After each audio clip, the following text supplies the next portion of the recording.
effects are done very simply, but they're really effective. I mean, why is it you think other people spend so much time and money doing things that often don't look as good? I think it's the same syndrome for all low-budget filmmakers. They just don't have the money to do it right, so they've got to do it. They've got to sit down and figure it out. Well, how can I make somebody float? Well, something has to lift them up. Well, what's going to lift them up? Wires? I don't have wires thin enough, nor do I have a rig to mount to the ceiling of this place. What else? So I think it's just common sense. So do you think as you move into a bigger budget that you might lose some of your common sense and start? Yeah, I think that happens. I think you suddenly say, how can I get someone to float? An anti-grav disc. How much will it cost to make an anti-grav disc? I think that is a danger.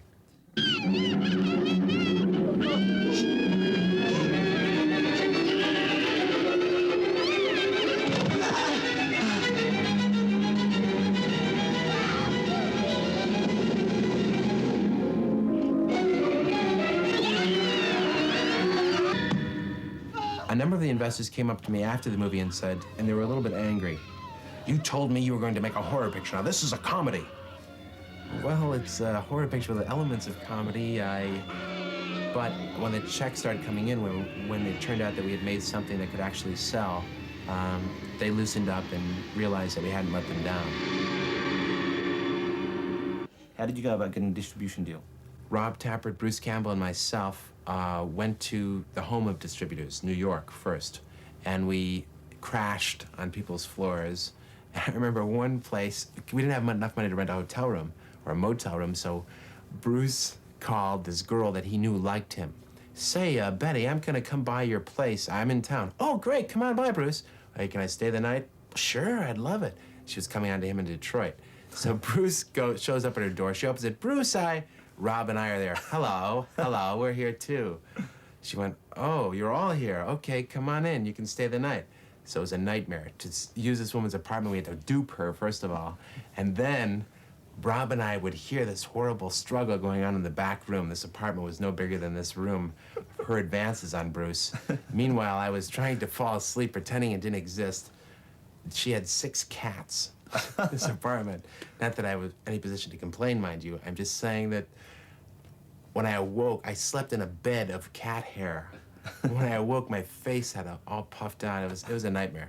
We'd ride the subways with our film cans in hand, show them to distributors in screening rooms, wait outside nervously, drinking coffee, pacing around, reciting the lines that we would say to him about how good we thought it would be, and rehearsing our dialogue. We'd come in when the movie was over. He'd be sleeping, you know. "Is it over?" So we had a lot of very discouraging experiences. All no's. Luckily for Sam, the film met with a different response in Europe. After a screening at the Cannes Film Festival, it was picked up for distribution in Britain by Palace Pictures.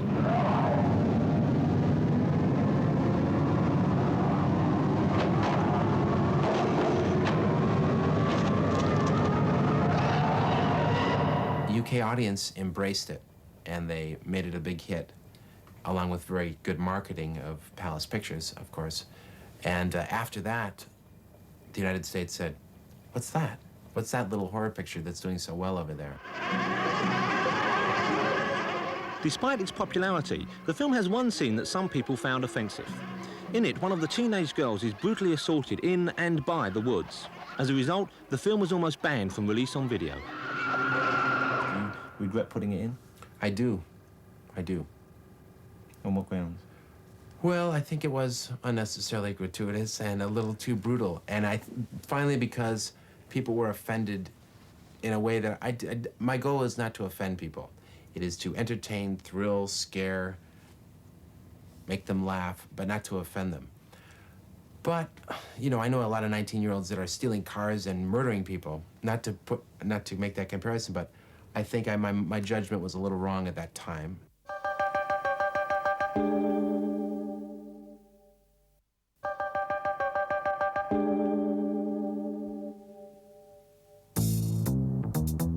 With the success of Evil Dead, Sam was suddenly considered a hot young talent, and Hollywood beckoned.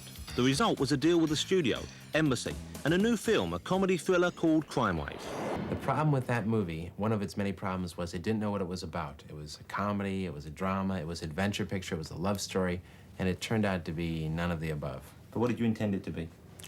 I wanted it to be the ultimate picture of entertainment. To thrill, chill, make the audience laugh, cry, scream. They screamed for their money back. We were dealing with unions for the first time, and so we didn't schedule it properly. Again, we didn't budget it properly. So we started to go over schedule, over budget, and the studio people said, you know, they'd fly in their cutthroat men and say, you know, what pages do we tear out here, you know? And so the script would be revised in order to stay on schedule. And it was a lot of give and take. We didn't have nearly the freedom as our first film because investors aren't going to come on the set. A dentist isn't going to say, are you sure that camera angle's right? You know, how many pages did you shoot today? They don't care. So they never set foot on the set. But with Crime Wave, they were in our face all the time, and it was a very tough experience. They replaced my actors. They threw Bruce Campbell out of the lead. They threw out my musician, Joe LaDuca. They recut the picture. They had their own say with the sound effects and mix. They did everything they could to make it what it is today. Although Sam now has projects in development for the major studio Universal, he hasn't totally abandoned the world of low-budget independent movies. Here we are in downtown Los Angeles on the set of Night Crew, a new shocker directed by Sam's old school friend and co-writer, Scott Spiegel. Sam, tell us what you're doing here today. What are you working on? This is a movie Scott's making called Night Crew, horror picture, and I play a small role of Randy the Butcher. He does cute things like eat olives, and the killer has placed a eyeball in a jar of olives. He's just about to eat it, and, well, you'll see the movie. And he does all kinds of funny things and cool things until his grisly demise on a meat hook. Get set for an all-night chopping spree with The Night Crew, starring Elizabeth Cox of 16 Candles and Sam Raimi, director of Evil Dead 1 and 2. Good evening, Walnut Lake shoppers.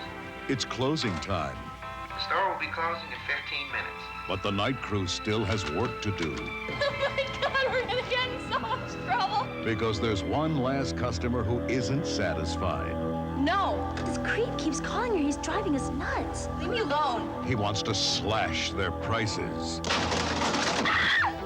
Now, he's turning their retail store There's gonna be one more killing here tonight. into a wholesale slaughterhouse.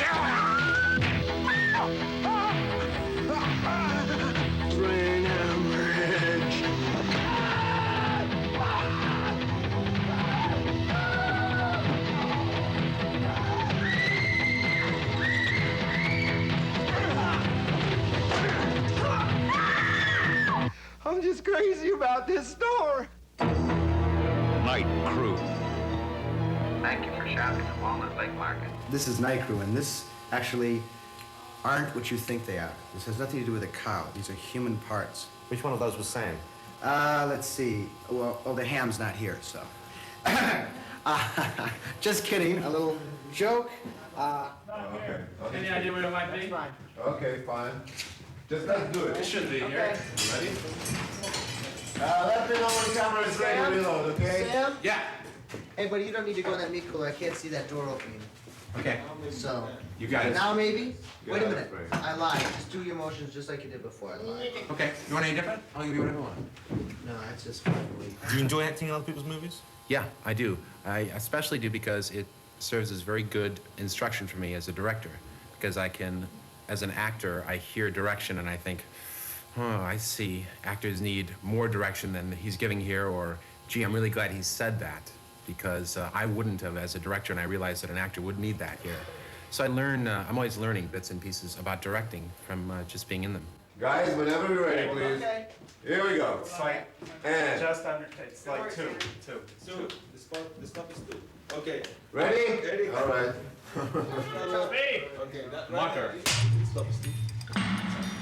Action.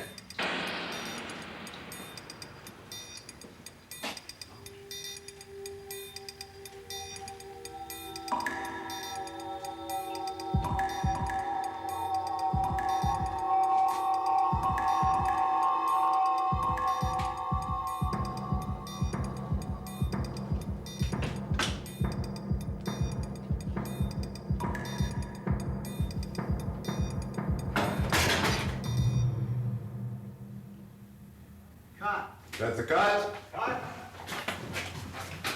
How was it? David, I think you have to change the name. Eddie? When you came to write The Evil Dead 2 with Sam, what were you trying to do? How were you trying to make it differently to the first film? Well, Sam and I were just trying to figure out, there's only so many things you can do in the horror genre without just repeating yourself. And we just thought that we might just make it as wild and maniacal as we humanly could. So we just went overboard, just over the top with everything. Some humorous, some gory, some scary.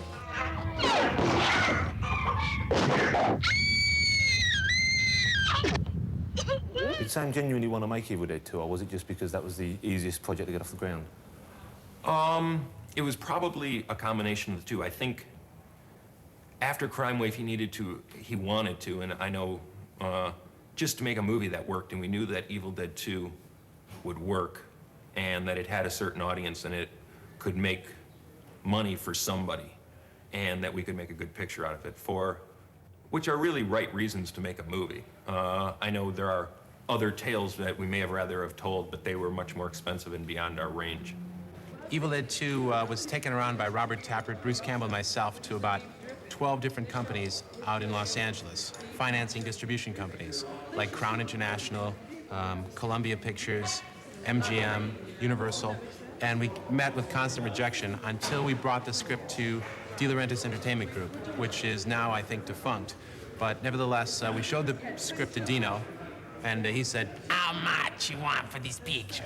So we said, we told him what we needed, which was basically $3.5 million to $4 million, and he said, "Okay." We had all the figures for how the picture had done in all the theaters in Rome on Evil Dead. And so when we went to meet Dino, knowing that he knew all the theaters in Italy, we took him all the grosses of how it did in Rome, and he was able to go through them and say, "Okay, I'll make the movie." And that was, and it was just that simple. Once we got to Dino, it was one day, and then he said the next day, "Go to North Carolina, can you shoot it there?"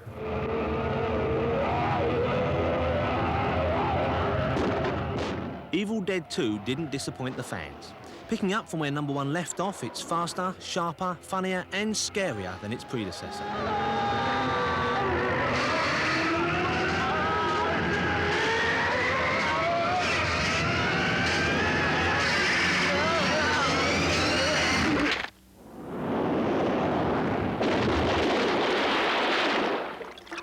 Rob and myself and Bruce thought that that was all there was to Evil Dead. This horrible creature came at Bruce and the movie ended. But Bruce was saved by positive box office response.